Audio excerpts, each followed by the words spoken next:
Adviser Soumyakanti Ghosh sir आपको आपकी screen पे नजर आएंगे। घोष सर आए, गुड मॉर्निंग, थैंक यू सुबह सुबह जुड़ने के लिए। अच्छा, जिस बैकड्रॉप में ये पॉलिसी का अनाउंसमेंट हो रहा है, global commodity prices ease off हुई हैं, कई लोग ये मान के चल रहे हैं, एक बिलीव है कि इन्फ्लेशन शायद पीक कर गया है। ऐसे में थोड़ा सा कंफ्यूजिंग है, हम लोग जो पोल कर रहे थे इकोनॉमिस्ट के बीच में, कोई 25, कोई 35, कोई 50 बेसिस पॉइंट, सब अलग अलग टोन रख रहे थे। आप क्या मान के चल रहे हो सर, इस बैकड्रॉप को देखते हुए एक माइल्डर रेट हाइक, या इस बार फिर से आरबीआई एक फ्रंट लोडिंग करना चाहेगा, ओवर कॉशियस रहेगा? आप क्या एक्सपेक्ट कर रहे हो आज की पॉलिसी से? Good morning. अच्छा देखिए, एक्चुअली पहले मैं जो बात आपको बोलना चाहता हूँ कि इन्फ्लेशन पिकअप हो गया, ये हमने अप्रैल का नंबर देके हमने मई महीने में ही बोल दिया था कि जब 7% रहते कि पिकअप हो गया, शायद इन्फ्लेशन रेट इस महीने 7 का नीचे आएंगे और सितंबर तक वो पीक होगा, लेकिन वो 7.8% का नीचे होना चाहिए। अगेंस्ट दिस बैकग्राउंड जो सबसे इम्पोर्टेंट चीज है कि अनसर्टेनिटी जो पॉलिसी में था, आई थिंक लास्ट 2 दिन में अनसर्टेनिटी और बढ़ गया। कल बैंक ऑफ इंग्लैंड में रेट हाइक किया है और आप देखा है कि क्रूड का प्राइसेस भी 100 का नीचे है, और अभी कुछ लोग मानने वाला है कि क्रूड प्राइसेस 100 का नीचे और नीचे जा सकता है। तो against this background I think there are 2 options, क्योंकि कल आपने देखा कि रुपी मार्केट में काफी डिस्टर्बेंसेस हुआ। फेड ने स्टेटमेंट दिया था कि वो रेट हाइक करेंगे, लेकिन 2 ऑप्शन यहाँ पर है। अगर आप रेट हाइक करें जो आपका इन्फ्लेशन ट्रैजेक्टरी है उसका हिसाब से, नहीं तो आप रेट हाइक करें आपको आपका इन्फ्लेशन का हिसाब से और उसके साथ रुपी को प्रोटेक्ट करने के लिए। हम लोग मानते हैं कि जो रेट हाइक होना चाहिए वो डोमेस्टिक मैक्रो कंडीशंस देख के होना चाहिए। तो हम लोग 35 बेसिस पॉइंट रेट हाइक से जा रहे हैं। 50 हम नहीं बोल रहे हैं, क्योंकि इसके लिए हम नहीं बोल रहे हैं कि एक छोटा सा प्रोबेबिलिटी है 50 होने का, लेकिन हम ये नहीं बोल रहे क्योंकि फेड अभी rate hike another 150 basis point rate hike करने वाला है अगले 3 महीने। उसका मतलब ये नहीं कि हमको कि 150 रेट हाइक करने वाला है जब हमारा इन्फ्लेशन ट्रैजेक्टरी कम होने लगा। सो अगर हम ज्यादा रेट हाइक करें, इसमें एक खतरा भी है कि हम मार्केट को सिग्नल दे रहे हैं कि हमारा आगे चलते हम we are concerned about inflation and the rupee. तो best thing is that increase rates today and give a signal कि it will be completely data dependent हम होंगे फ्यूचर में। तो आई थिंक ये सबसे बड़ा होगा। अगर 35 बेसिस पॉइंट से ज्यादा रेट हाइक होने वाला है, तब हमको मानना है कि रेट हाइक का जो एंड है, जो अभी आरबीआई कर रहा है वो शायद काफी नियर है।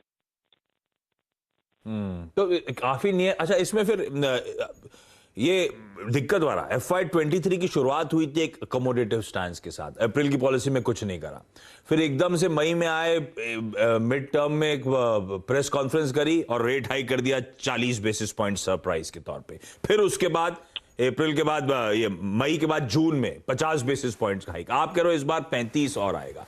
अब इस करंट सिनेरियो को देखते हुए, क्योंकि स्ट्रीट में कहीं ना कहीं एक सुबुगाहट होने लगी कि शायद एक पॉज की तरफ बढ़ जाए, हम ऐसा कोई सिग्नल दे सकता है क्या? ऐसा कोई लाइक्लीहुड है क्या? नहीं, वही हम बोलने जा रहा था कि अगर आर 35, क्योंकि आज हम क्यों 25 से ज्यादा बोल रहे हैं, क्योंकि प्री पेंडेमिक रेट 5.15 था। तो अगर आरबीआई चाहता है, या गवर्नर भी बोले थे कि हम प्री पेंडेमिक रेट से आगे प्री पेंडेमिक रेट तक एटलीस्ट जाना चाहते हैं। तो अगर इसी सर्कमस्टेंसेस में अगर आज प्री पेंडेमिक रेट क्रॉस हो गया, तो I think that will be a good signal for the markets. उसके बाद और 25 बेसिस पॉइंट रेट हाइक हो सकता है, because that could be an insurance, एक रेट हाइक कर सकते हैं, क्योंकि फ्यूचर में हम, क्योंकि अगले साल जो इन्फ्लेशन का प्रोजेक्शन है वो 5% के करीब है। उसका मतलब हमका real rate of interest another 50 basis point से 70 बेसिस पॉइंट तक हो जाना चाहिए। तो मुझे लग रहा है कि फ्रंट लोडेड रेट हाइक्स होगा, आज भी होगा, अक्टूबर में हो सकते हैं। उसके बाद शायद आरबीआई रेस्पाइट लेंगे रेट हाइक से, क्योंकि सेकेंड हाफ में इन्फ्लेशन काफी गिरने वाला है। और मार्च 2023 का हम बात करें, इन्फ्लेशन नंबर्स 5% के भी आसपास आ सकते हैं। ओके सौम्या जी, अगर आप देखें यानी 0.35 आज और उसके बाद अक्टूबर में भी पॉसिबल है, बट उसके बाद आई थिंक एक पॉज की स्थिति होगी। अच्छा सौम्या जी, एक चीज़ पूछना चाहता हूँ मैं आपसे, ये बीते 2-3 महीने में जितने आरबीआई ने अपने फॉरेक्स रिजर्व एग्जॉस्ट किए, और अब आप देखिए कि क्रूड का थोड़ा सा रिट्रेसमेंट, आप इन्फ्लेशन की ट्रैजेक्टरी के बारे में बात कर ही रहे हैं, और साथ ही साथ इक्विटी में एफआईएस की सेलिंग का थमना, थोड़ा सा नेट बायर बनना, रुपी की क्या ट्रैजेक्टरी देख रहे हैं? और आप क्या ये कहने में कंफर्टेबल है कि रुपी ने अपना वर्स्ट देख लिया है एट 80-10 और 85? नहीं, वो तो मैंने पहले ही बोला है। और एक मैं आपको डेटा देना चाहता हूँ, अगर आप February 24 से जुलाई 29 तक देखें, जब से वॉर चालू हुआ और कैपिटल आउटफ्लो हुआ, पोर्टफोलियो 22.8 बिलियन था। अगर आप जुलाई 29 से काल तक देखें, 2.2 बिलियन FII इनफ्लोज है। इसका मतलब ये है कि हमारा जो उससे 10% जो कैपिटल आउटफ्लो हुआ था, उसका हमने ऑलरेडी रिट्रीव किया लास्ट 4 दिन में।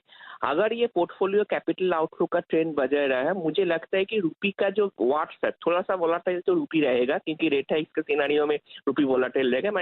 लेकिन वो जो हम बात पहले कर रहे थे कि 81, 82 तक जाएंगे, वो शायद नहीं होगा, क्योंकि RBI is very particular. And foreign exchanges में भी आपको बात एक बोलना चाहता हूँ कि हमारा इंपोर्ट कवर अभी 9.5 मंथ्स का था, ग्लोबल एवरेज है 10.5, तो हमारा काफी कंफर्टेबल है। और अगर क्रूड प्राइसेस, और एक चीज भी आपको इसमें देखना है कि ये जो फॉरेन एक्सचेंज रिजर्व्स में गिरा हुआ था है, इसके लिए वैल्यूएशन इफेक्ट भी इज इंपॉर्टेंट है, क्योंकि dollar has strengthened against all currencies. तो अगर वो वैल्यूएशन इम्पैक्ट को आप निकाल देते हैं, तो RBI का जो इंटरवेंशन है वो बहुत ज्यादा है, लेकिन उतना ज्यादा नहीं है जो डेटा में देखा रहा है। तो ये सारे चीज मान के हम चलते हैं कि RBI के पास काफी फॉरेन एक्सचेंज एम्यूनेशन है, और अभी भी अगर चाहते हैं कि रुपी डिफेंड कर सकते हैं। एंड मुझे लगता नहीं है कि RBI रुपी को 80 का ऊपर जाने देने के लिए it will be comfortable. Of course there will be some amount of volatility, but मुझे लगता है कि RBI will try to see that the rupee doesn't depreciate too much in a situation of global uncertainty. Ghosh sir, thank you so much जुड़ने के लिए और बढ़िया तरीके से हमें समझा देने के लिए। तो इस बार क्या होना है, मोस्ट लाइकली सिनेरियो, और मेरे ख्याल से बाजार ये डाइजेस्ट कर गया है, 35 बेसिस पॉइंट्स का हाइक। वो 35 बेसिस पॉइंट्स का हाइक मोटा मोटी हमें वो प्री पैंडेमिक लेवल्स पे जो रेपो रेट थे वहां पे लेके आके खड़ा कर देगा 2019 के एंड के। उसके ऊपर शायद अगली जो पॉलिसी आएगी अक्टूबर की, उसमें एक टोकन 35 बेसिस पॉइंट्स का हाइक और